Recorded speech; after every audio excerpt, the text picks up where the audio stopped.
सुया घे बिब घे म्हणून कालवा करणारी एक बाई रोज आपण पाहत असतो. गावानं रस्त्यानं बोळाबोळातून गल्ली गल्लीतून ती दिसत असते. एक नव्हे दोन नव्हे वेगवेगळ्या प्रकारच्या वस्तू विकण्याचा तो तिचा रोजचा क्रम असतो. पण ही बाई कायम दिवसा दिसते, दिवसाही विक्री करते.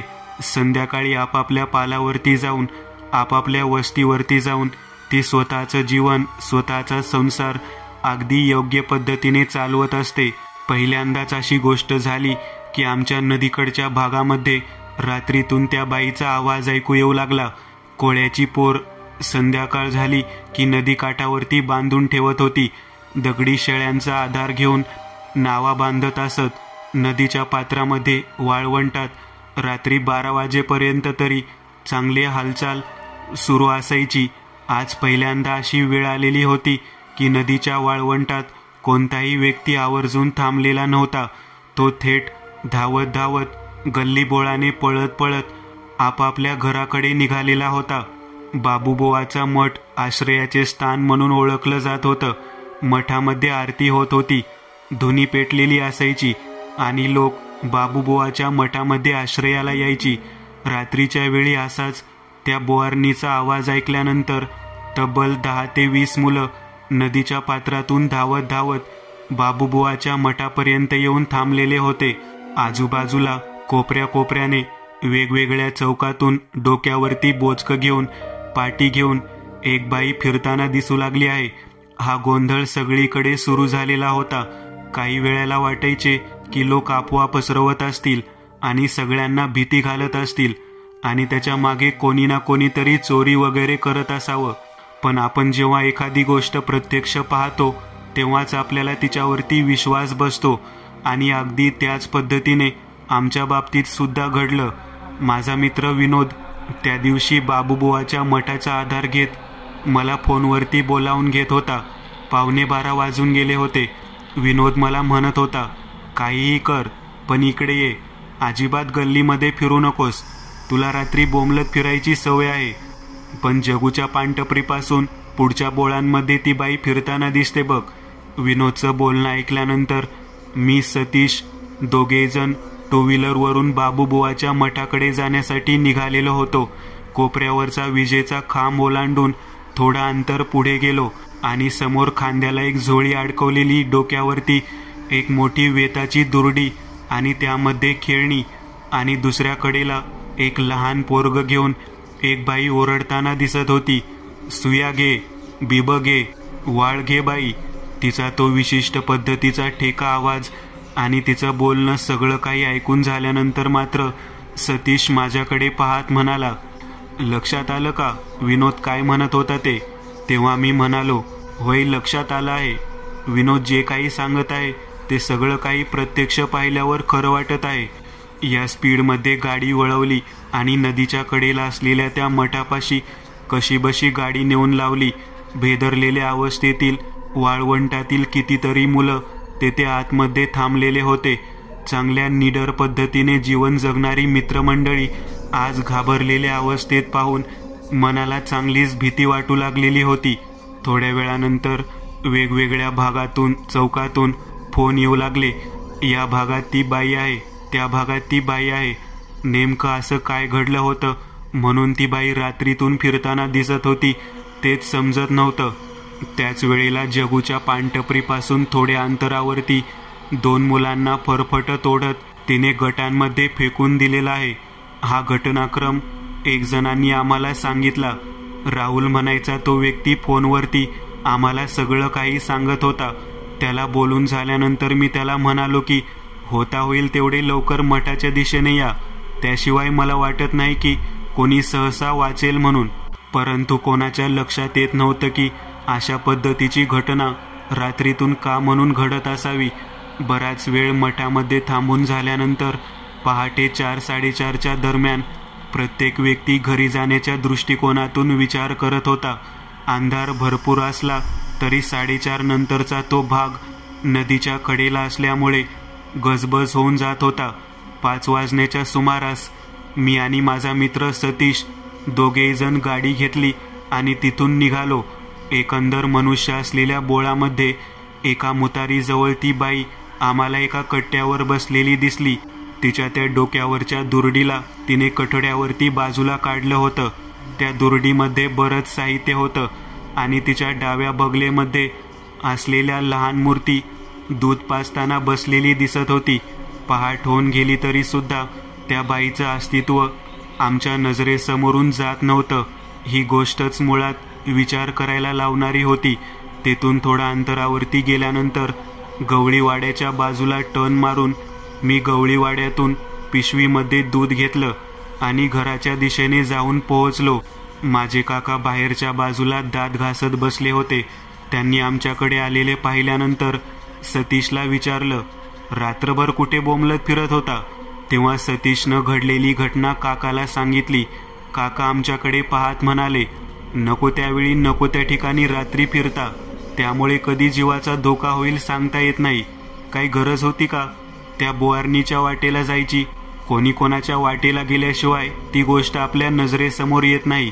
नक्कीच तुमच्या चांडाळ चौकडीपैकी कोणीतरी काहीतरी गोष्ट केलेली आहे, म्हणून ती बाई रात्रीतून दिसत आहे.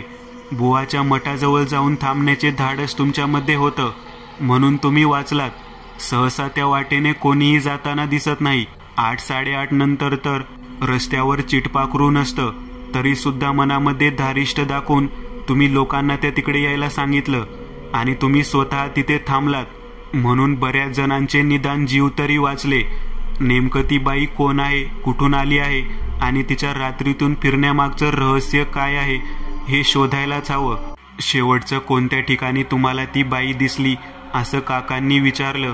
तेव्हा सतीश आणि मी शाळेसमोरच्या असलेल्या मुतारीजवळ ती बाई दिसली म्हणून सांगितलं.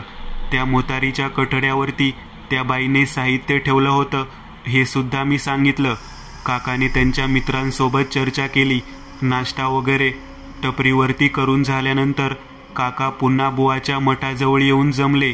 त्यांच्यासोबत 2-3 मित्रांना घेऊन आल्यानंतर त्यांनी मठामधील बुवांसोबत चर्चा केली. रात्री अपरात्री अशा घटना घडत असतात यावरती निष्कर्ष काढून जो तो त्यातून पळवाटा काढण्याचा प्रयत्न करत होता. परंतु मुख्य मुळाशी हात घातल्याशिवाय शांत बसणारा माझा काका नव्हता. काकाने अखेर बुवाकडून नानू जोगत्याचा नंबर घेतला. नानू जोगती केवळ पौर्णिमा आणि अमावस्येच्या दिवशी नदीच्या काठी यायचा आणि कोणाच्या काही समस्या असल्या तर त्या सोडवण्याचा तो प्रयत्न करायचा. त्याच्याकडे दिव्य शक्ती आहे असे बरेच जण म्हणत होते. काकांनी त्याच्याबद्दल बरंच काही ऐकलं होतं. अगोदरच्या वेळेला सुद्धा बरंच काम त्याच्याकडून करून घेतलं होतं. आता रात्रीच्या वेळी नदीच्या कडेने गल्लीमध्ये फिरणाऱ्या त्या बाईला कोणत्या पद्धतीने थांबवायचं या गोष्टीचा विचार करत काकांनी नानू जोगत्याची भेट घ्यायचं ठरवलं. मुतारीच्या बाजूला पानटपरीच्या कडेने ज्या 2 मुलांना फरफटत ओढत गटारीमध्ये फेकून दिलं होतं त्या मुलांना पाहण्याच्या दृष्टिकोनातून आम्ही काकांसोबत गेलो. जगू टपरीवाला, मी, सतीश, मठातील बुवा आणि आमच्यासोबत असणारे 8 ते 10 मुलं त्या ठिकाणी जाऊन पोहोचलो. दोन्ही मुलं चांगलीच तापानं फनफनली होती आणि आजारी होती. त्यांच्या तोंडून ब्र म्हणून शब्द निघत नव्हता. केवळ नको नको, आम्हाला सोडा, आम्हाला जाऊ द्या, आम्ही काही केलं नाही, सोड मला, सोड म्हणून ते मोठमोठ्यांदा ओरडत असलेला आवाज तेवढा ऐकू येत होता. आम्हाला माहीत होतं की अशी कोणती तरी भयानक घटना आहे जी यांनी पाहिली आहे, त्यामुळेच ती मुलं अशा पद्धतीने बडबड करत आहेत. नानू जोगत्याच्या वस्तीवरती त्या दोन्ही मुलांना न्यायचं ठरलं. बैलगाडीमध्ये त्या दोन्ही मुलांना घट्ट दोरीने बांधून बसवलं आणि आहे अशा अवस्थेत नानू जोगत्याच्या वस्तीवरती त्या मुलांना नेऊन पोहोचवलं. आम्ही सर्व मित्रमंडळी घडलेली घटना कशा पद्धतीने घडली हे सांगण्याच्या दृष्टिकोनातून प्रयत्न करत होतो. तेवढ्यात नानू जोगती आपल्या जवळचा मोठा कासरा घेऊन बाहेर आला. खांद्याला गुंडाळलेल्या त्या कासऱ्याला जे टोक होतं ते टोक हातात घट्ट धरून त्या दोन्ही मुलांकडे पाहत मोठ्याने ओरडत म्हणाला, चटक लागली आहे ना तरुण रक्ताची, चटक. आता कसं होतंय ते बघा. ज्या गोष्टी करायला नको होत्या त्या गोष्टी केल्यात, आता त्याची फळ भोगावी लागणारच. त्याचे हे बोलणं ऐकल्यानंतर आम्हाला काही समजेच ना. कारण तो कोड्यामध्ये बोलत होता. त्याला जे काही सांगायचं होतं ते सगळं काही तो कोड्यामध्ये सांगत होता. आमचा चुलता त्या वेळेला नानू जोगत्याकडे पाहत म्हणाला, पोरं रात्री नदीच्या कडेने फिरतात, कधी कुठे दगापटका होऊ नये म्हणून तुझ्याकडे सगळं थांबवण्यासाठी घेऊन आलेलो आहे. या 2 जणांना चांगलाच दणका त्या बाईने दिला. ती बॉरीन कोणत्या गावाची आहे, कुठली आहे, जिवंत आहे का मेलेली आहे, आणि जर मेली असेल तर कशामुळे मेली, या सर्व गोष्टीचा थांगपत्ता आम्हाला आज सांगावा लागेल बघ. तेव्हा नानू जोगती चुलत्याकडे पाहत म्हणाला, फुटक्या नारळावरती देव बोलावतोस का? 4-2 पैसे, फुला आहेर, बोकडाचा नैवेद्य, काही ना काहीतरी द्यावं लागेल, त्याशिवाय देव कसा बोलणार? त्या नानू जोगत्याच्या बोलण्यावरून लक्षात आलं होतं की खरंच हा माणूस एखाद्याला वाचवण्यापेक्षा स्वतःचं पोट भरण्यामध्ये मोठ्यापणा दाखवत आहे. माझ्या चुलत्याने सगळं काही द्यायचं बोलून कबूल केलं. जी 2 मुलं भेदरलेल्या अवस्थेत होती त्यांच्या घरातल्या लोकांनी सुद्धा उपचार करतो म्हणून सांगितलं. मग नानू त्या 2 मुलांना आपल्या समोर बसून त्यांच्या डोळ्याकडे पाहत प्रत्येकाला घडलेली घटना सांगण्याचा प्रयत्न करू लागला. सगळ्यात अगोदर त्या 2 मुलांच्या पाठीवरती 2-3 चांगले चापकाचे फटके मारले. जीवाच्या आकांताने ती 2 मुलं ओरडू लागल्यानंतर नानू जोगती त्यांच्याकडे पाहत म्हणाला, नागडीबाई पाहायची फार इच्छा आहे ना? नदीच्या कडेला उभा राहून गरीबाची बाय पाहून मनामध्ये नको त्या गोष्टी येतात. काय केलं तुम्ही त्या बाईसोबत? सांगा, कोणी काय काय केलं तिच्यासोबत? तेव्हा नदीच्या पलीकडच्या भागामध्ये घडलेली घटना ते 2 मुलं सांगू लागले. लहान लेकरू पाजत असलेली एक बोवारीन बाई नदीच्या पलीकडच्या भागांमध्ये आलेली होती. कपडे वगैरे धुण्याच्या दृष्टिकोनातून तिने पाठीमागे लेकरू ठेवलं होतं आणि बाकीचे सगळे कपडे काढून ती पाण्यामध्ये धुवत होती. दिसायला सुंदर आणि तरुण असल्यामुळे आमचा तोल गेला आणि आम्ही तिला चांगल्याच पद्धतीने निहाळत राहिलो. नदीच्या पलीकडे टाकलेल्या पालावरती राहायला आलेली ती बाई होती. नवरा दारू विकायचं काम करायचा आणि ही दिवसभर सुया बिब विकून पोट भरत होती. त्या बाईचं सौंदर्य आम्हाला इतकं खुणावत होतं की आम्ही दोघेही जण बेभान झालो.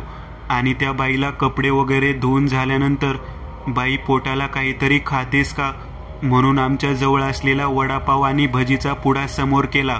भुकेजलेली बाई होती. तिने आमच्याकडे पाहत 2-4 घास पोटामध्ये ढकलले. आमच्याकडे पाहत म्हणाली, नवीन दिसतात पोरांनो इथं. तेव्हा आम्ही तिला म्हणालो, तूच नवीन आहेस इथं, काही काम वगैरे करतेस का, मोकळंच फिरतेस? तेव्हा त्यांना सांगितलं, कामधंदा नाही, काही नाही, जे काय असेल ते स्टेशनरीचे सामान विकत फिरते. मी कंगवा, फणी, सुया बिब, दोरा, वळ हे सगळं विकून जगते. त्यावेळेला आम्ही मागच्या बाजूला वीट भट्टी आहे म्हणून सांगितलं. वीट भट्टीजवळ आल्यानंतर दिवसाला 1 वीट पडायला 1 रुपया मी देतो म्हणून तिला कळवलं. कमीत कमी 200 विटा तर तो सहज पाडू शकतेस म्हणून तिला आम्हीच दाखवलं. बाई दिसायला चांगली होती.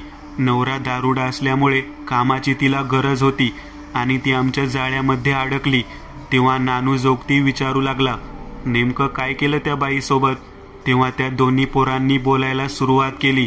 2-3 दिवस चांगले पैसे तिला मिळवून देत होतो. 200, 250, 300 रुपये पर्यंत ती बाई काम करत होती. बाई पैसे कमवून घरी घेऊन जात होती. संसार चांगला सुरू होता, परंतु तिचं सौंदर्य आम्हाला सारखं खुणावत होतं.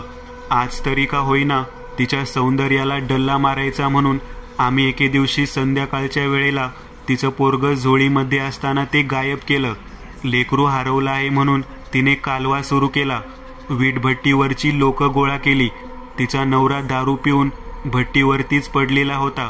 कसंबसं तिचं सांत्वन करत आम्ही त्याला आधार दिला. उशीर झाल्यामुळे बरीच लोक निघून गेली. त्यावेळेला पका तिच्याकडे पाहत म्हणाला, तुला जर तुझं पोरगं हवं असेल तर आम्ही परत देतो, परंतु त्याच्या बदल्यात तू काय देणार? तेव्हा त्या बाईने स्वतःच्या छातीवरचा पदर बाजूला काढून आमच्या समोर छातीचा भाग दाखवला. लेकरासाठी वाटेल ते करायला तयार आहे म्हणणाऱ्या त्या बाईचं बोलणं ऐकल्यानंतर आम्ही त्या ठिकाणी तिचा उपभोग घ्यायचं ठरवलं आणि खऱ्या अर्थाने पहिल्यांदा ती बाई तावडीत सापडली. त्यानंतर पका आणि मी दोघांनी मिळून त्या बाईचा उपभोग घेतला. झोपडीच्या मागच्या बाजूला लपवलेलं तिचं लहान बाळ आणून तिच्या ताब्यात दिलं. बाईच्या सौंदर्याची चटक इतकी लागली होती की 100-200 रुपये देऊन तिला आम्ही उपभोगायला सुरुवात केली. बाईला सुद्धा कमी कष्टामध्ये पैसे मिळू लागल्यामुळे ती सुद्धा चांगली सोकावून गेली होती. पण एके दिवशी मात्र चांगलाच फटका बसला. तेव्हा नानू जोगती म्हणाला, फटका बसला म्हणजे नेमकं काय झालं? त्या बाईच्या नवऱ्याने दारू सोडून दिली. त्याची बायको बाहेर गेली करून व्यभिचार करून पैसे कमवत आहे ही त्याच्या कानावरती गोष्ट गेल्याने त्याने बायकोवरती पाळत ठेवली. पका आणि मी दोघेही जण संध्याकाळ कधी होते याची वाट पाहत होतो. त्या दिवशी मात्र तिच्या नवऱ्याने आमच्यावर पाळत ठेवली. बरोबर वीटभट्टीच्या मागच्या बाजूला तिच्या नवऱ्याने आम्हाला गाठलं. बाईला उसाने इतकं मारलं की ती काळी निळी झाली. अंगावरची कापड बाजूला फेडून त्या बाईचा जीव त्या नवऱ्याने घेतला आणि पकाचा हात आणि पाय सुद्धा मोडला. मी कसाबसा जीव वाचवून तिथून निघून आलो. हे सगळं काही झाल्यानंतर नानू जोगती त्या दोघांकडे पाहत म्हणाला, त्या बाईला भरल्या संसारातून उठवायचं काम तुम्ही केलं आहे म्हटल्यावर ती बाई तुम्हाला कशी सोडणार? बरोबर रात्रीच्या वेळी तिने तुमचा ठाव शोधून काढला आणि चांगला झटका दिला बघा. नाही, पण ती आमच्या दोघांबरोबरच नव्हती, ती अजून बऱ्याच जणांबरोबर होती. त्या दोघांचं बोलणं ऐकल्यानंतर जोगती म्हणाला, म्हणजे केवळ तुम्ही दोघेच नाही तर बाकीचे सुद्धा मुलं आहेत तर त्यात? मला वाटतं त्यामुळेच ती रात्रीच्याला भटकत असावी. संपूर्ण चित्रविचित्र प्रकार ऐकल्यानंतर त्या बोआरणीच्या बाबतीतली घटना जवळजवळ नजरेसमोर आलेली होती.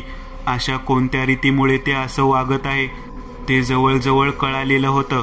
पण एखादी स्त्री स्वतःच्या मर्जीने एखाद्या व्यक्तीसोबत शारीरिक सुख घेत असताना तिच्या नवऱ्याने जर तिचा जीव घेतला असेल तर ती नवऱ्याला मारायचे सोडून बाकीच्या लोकांना का बरं मारेल? मुलं काहीतरी खोटं सांगत होते असं जवळजवळ लक्षात आलेलं होतं.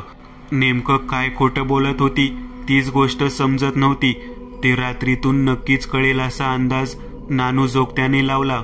रात्रीच्या वेळी पुन्हा एकदा सर्वजण बाबूबुवाच्या मठामध्ये एकत्रित जमलो. कारण माहीत होतं की त्या मठाच्या शिवाय दुसरीकडे कुठेच सुरक्षित जागा नाही. धुनी पेटलेली होती. बरेच जण चिली मोडत बसलेले होते. त्याच वेळेला नदीला अचानक पाणी सोडलं आहे. नावाडी वाहून जाण्याची भीती आहे अशा उद्देशाने दवंडीवाला दवंडी पेटवत आला. त्याने साधारण 10:30च्या सुमारास पाण्याचा वेग वाढला आहे म्हणून सांगितलं. एका पाठोपाठ एक 10 ते 12 मुलं नावा अलीकडे ओढून बांधण्याच्या दृष्टिकोनातून गेली आणि त्याच वेळेला त्या बोआरीनबाईचा फेरा सुरू झाला. त्या दोन्ही मुलांनी जे सांगितलं होतं ते सगळं काही ऐकून घेतल्यानंतर तिने तिच्या मर्जीने त्यांच्यासोबत संबंध ठेवले होते हे जवळजवळ कळलेलं होतं. परंतु तरी सुद्धा ती बाई लोकांना शिक्षा देण्याच्या दृष्टिकोनातून रात्री का फिरत होती हे मात्र रहस्य उलगडलेलं नव्हतं.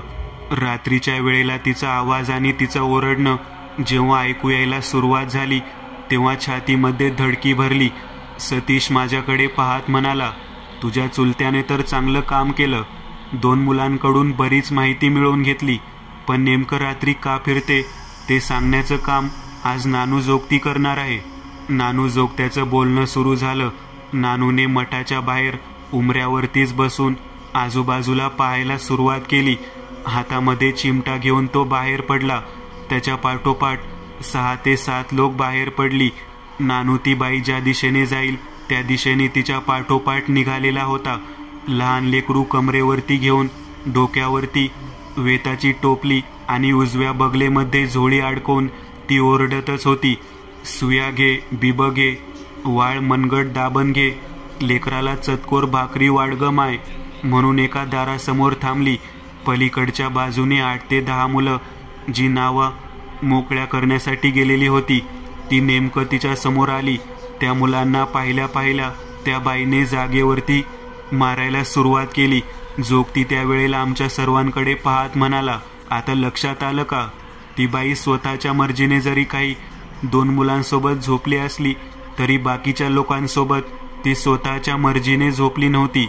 या 8 ते 10 मुलांनी तिचा गैरफायदा घेतलेला आहे.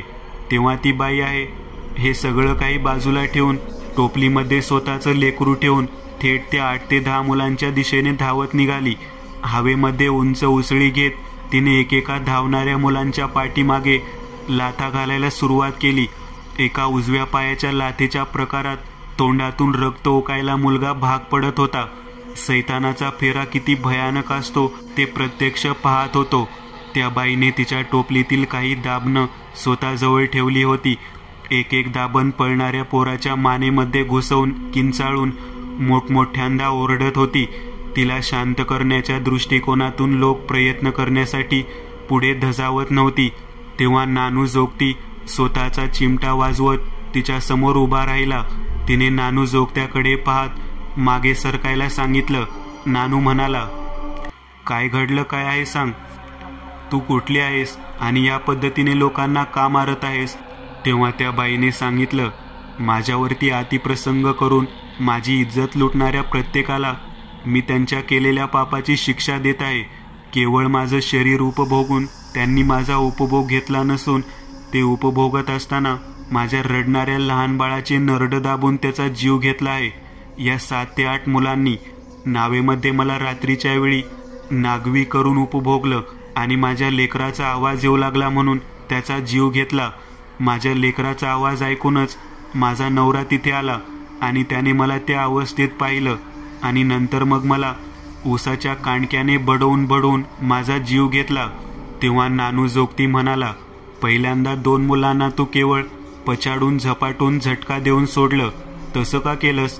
तेव्हा ती म्हणाली, माझ्या मनात इच्छा नसताना सुद्धा त्या दोघांनी माझं शरीर उपभोगलं, परंतु त्यांनी माझ्या लेकराला त्रास दिला नाही. मला पैसे अडके मदतीसाठी दिले म्हणून त्या दोघांना मी तशा पद्धतीने वागवलं. पण माझी मर्जी नसताना मला ज्या भयानक पद्धतीने या पोरांनी उपभोगलं त्या प्रत्येक पोराला त्याची शिक्षा देण्यासाठीच मी रात्री इथे फिरते. आज चांगलीच तावडी सापडलेली आहेत ही पोरं. असं म्हणत तिने एका पाठोपाठ एक 6च्या 7 जणांचा जीव केवळ मानेमध्ये दाबण खुपसून तिने सहजासहजी घेतला. दोरडीमधलं लेकरू आपल्या सोबत घेऊन नदीच्या पलीकडे ती निघून गेली. नानू जोगत्याकडे पाहत बाकीचे लोक म्हणाले, अहो या पोरांना का वाचवलं नाही तुम्ही? तेव्हा नानू म्हणाला, नियतीने काही गोष्टी ठरवून ठेवलेल्या असतात. आपण केलेल्या पापाची फळं आपल्याला इथेच भोगावी लागतात. पहिल्या 2 मुलांना वाचवण्यामध्ये यशस्वी का झालो? कारण त्या बाईच्या मनात त्यांना मारायचा उद्देशच नव्हता. त्या बाईने फक्त त्यांना त्रास देऊन सोडलं. पण नंतरच्या या 7 ते 8 जणांनी तिच्यावरती जो अत्याचार केला होता तो अत्याचार तिने सहन सुद्धा केला असता. पण लेकराचा जीव घेतल्यामुळे त्या बोआरणीने त्यांचा चांगलाच काटा काढला. शेवटी म्हणतात ना, इथेच करायचं आणि इथेच फेडायचं असतं. माणसाची परिस्थिती, माणसाची वेळ आणि माणसाचा काळ पाहून माणसाने कधीही वागावं. लाचार असलेल्या व्यक्तीचा फायदा घेऊन त्याला पायाखाली कधीही तुडवू नये. हे सगळं पाहिल्यानंतर एक गोष्ट मात्र चांगलीच लक्षात आली. सौंदर्य कितीही घाणीमध्ये असलं तरी व्यक्ती त्याचा उपभोग घेण्यासाठी कोणत्याही थराला जातो. शेवट त्या बाईचा आवाज आणि तिचा तो नंगा नाच कानामध्ये तसाच घुमत होता. सुया घे, बिबं घे, वाळ मनगट दाबून घे.